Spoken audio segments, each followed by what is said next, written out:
You see hundreds of startups a month. I think I read about 3,000 a year.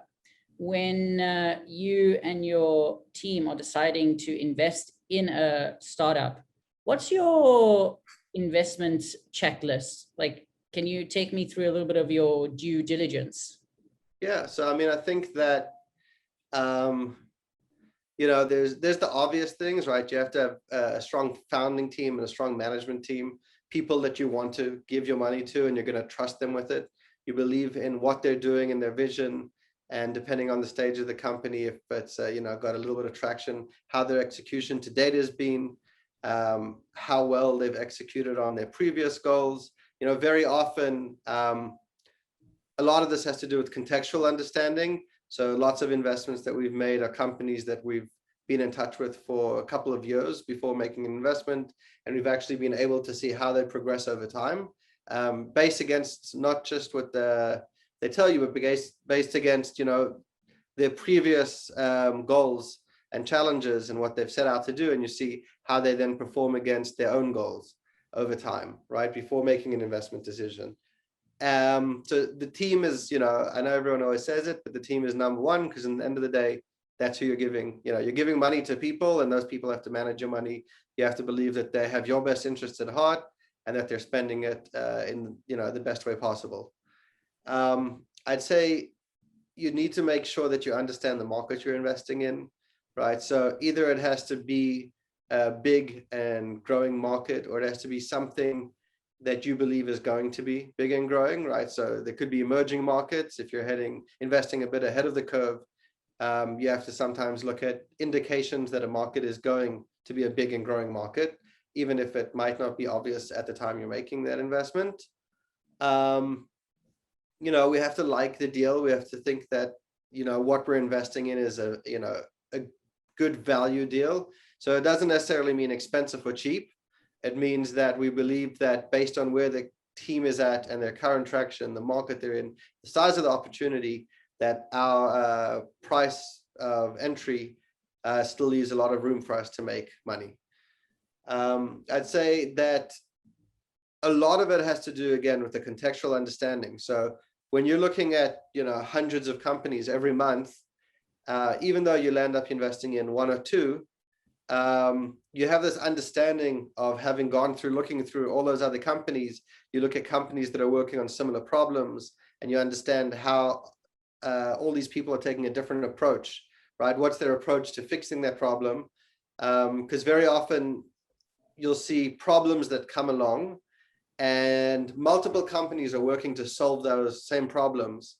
And you'll see them sort of batch together, in the same sort of couple of months time span. You'll see a bunch of people working on a similar problem solution, and how they think about it, how they go about it. And then you use all that education to sort of do the due diligence and explore the investments that you're looking at. Again, what else are we doing when we're doing due diligence? So there's understanding, well, how the company plans to spend that money, right? So understanding their budgets, their forecasts, the financial due diligence. At our crowd, we have an HR consultant who works with us. We have a lot of industry experts. So if I'm looking at a cybersecurity company, for example, I can understand about the business and the numbers, etc. But then we have specialists in cybersecurity who will help guide us and explain to us, whether that company is playing in a problem that the customers see as a problem, right? Where there's going to be a big enough market for that problem. The same thing for medical. We have a whole bunch of medical partners and an advisory board for our medical team, where if we're looking at a medical company, they're giving us advice on whether we should be making that investment or not, and whether that's a problem that there's enough doctors see as a problem, and whether they would use that solution. So speaking to industry experts is always key. And for a company, you want to speak to either potential customers or existing customers, or if you can, both, to understand why they're using or why they would use this solution, if it's replacing an existing solution that they're using, or they haven't tried something else before, and that'll help you learn about the competitive landscape. You always need to understand who the competition is. So who is the company competing against? Are they looking for, grabbing market share from an existing incumbent, Are they creating a new niche? So these are areas you have to understand. And then you sort of have to look at all of that information combined and make a decision about whether you believe that this is a good investment opportunity.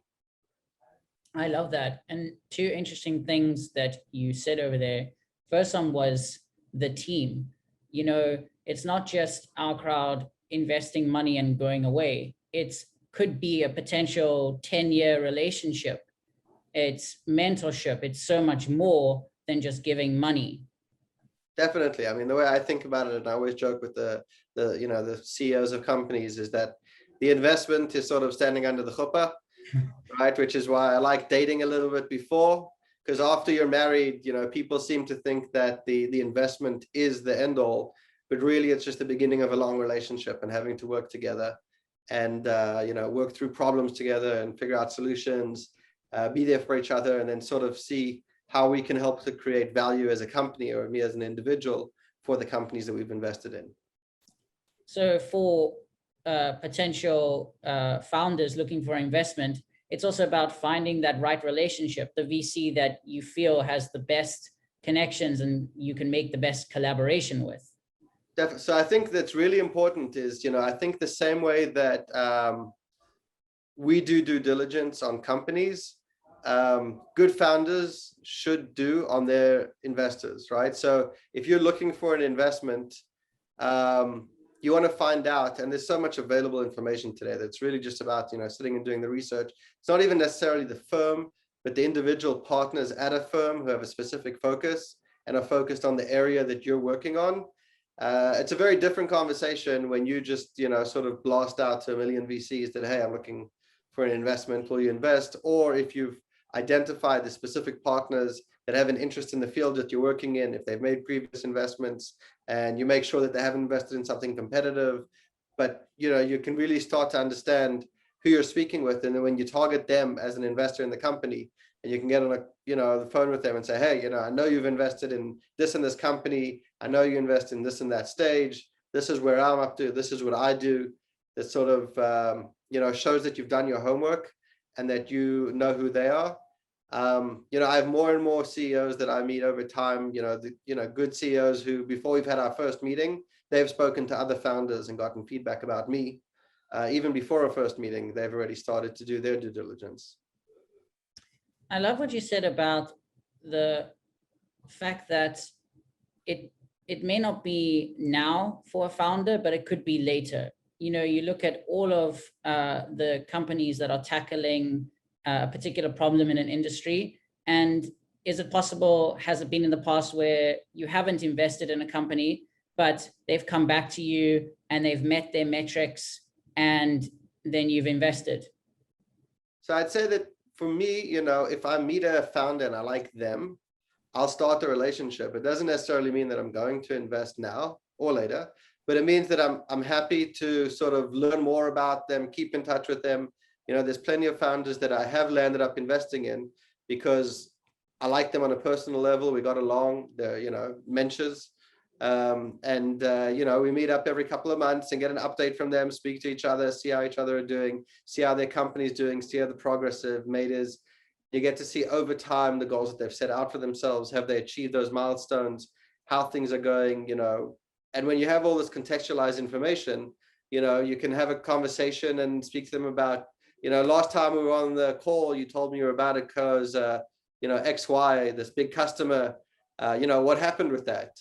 And if it worked out, did it work out the way you thought it would? And if it didn't work out, what went wrong, right? And, if you do that over a whole bunch of quarters and, months and years, potentially, you really get to understand who you're sitting across the table from and how they behave and whether they set out realistic, goals and expectations and whether they hit those goals.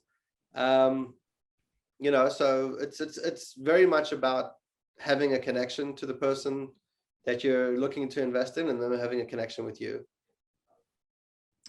Interesting. And when you are meeting founders for the first time, obviously, as you said, that they've done their homework, they've contacted other co-founders to find out a little bit more about the VC. But when you're sitting in a meeting with them, what are some questions that you appreciate them asking? So I think that, good founders are going to ask you about what kind of value you're going to provide for them, right? How are you going to work for them? I mean, I think especially in today's market, where we're halfway through 2021, there's a lot of capital in the market today, right? So, if a founder taking an investment from someone wants to understand what they're going to get out of it, and it's not just the money, because the money is the one thing that's the same by every investor. So the question is, what value add are you going to provide? And I've spoken with founders who very often they've taken money from investors previously, and they're happy that those investors just invest and let them work, right? There's on the scale of you can be helpful, you can do nothing, and you can actually cause damage as an investor. And you definitely don't want to be an investor who's causing damage. But then the question is, what kind of value add can you provide for your portfolio, right? And very often, especially when you're having these long-term relationships with CEOs before investing, you'll end up starting to provide that value even before you've invested, right? To show them, who you are, what you're made of, and how you can help them. And also, I strongly believe that the reason Israel is doing so well currently is because we've built such a strong ecosystem.